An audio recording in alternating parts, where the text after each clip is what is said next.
Good morning. Welcome again to Morning Devotions, and thank you again so much for our time together. It is a beautiful Monday morning, and every Monday morning I tell you it's going to be a great week. God's going to be with you, and God's going to bless the work of your hands. I want us to go back to the book of Proverbs today, chapter 21, beginning with verse 17. There's some beautiful teaching here on prosperity and poverty. He who loves pleasure will become poor. If you're a person who just wants to enjoy themselves, I don't care how much money you have, you will become poor. It's like a drain in your life. Whoever loves wine and oil will never be rich. The wicked become a ransom for the righteous, and the unfaithful for the upright. Better to live in a desert than with a quarrelsome and ill-tempered wife. In the house of the wise are stores of choice food and oil, but a foolish man devours all he has. He who pursues righteousness and love finds life, prosperity, and honor. My goodness, every one of these verses is a sermon, let alone a devotional thought. But I want us just to look for just a moment at the fact that you need to begin to save money. A foolish man devours all he has.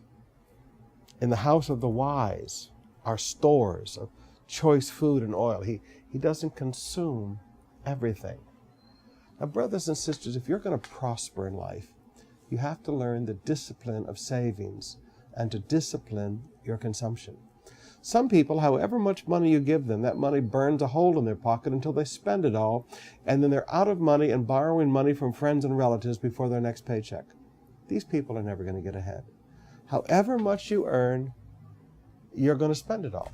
And it doesn't matter whether you earn $15,000 a month, $50,000 a month, or $500,000 a month.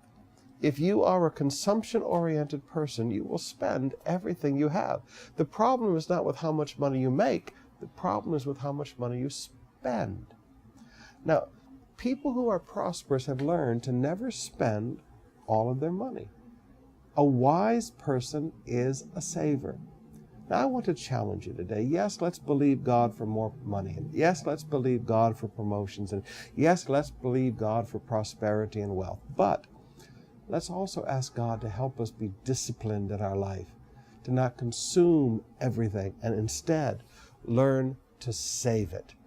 Go to the bank, open a savings account, and begin to at least one tithe goes to God, and then tithe the second to your future. At least save 10% of every paycheck for your future. You say, well, it's not very much money. It will shock you how much it becomes in the long term. Let's learn to be savers in Jesus' name.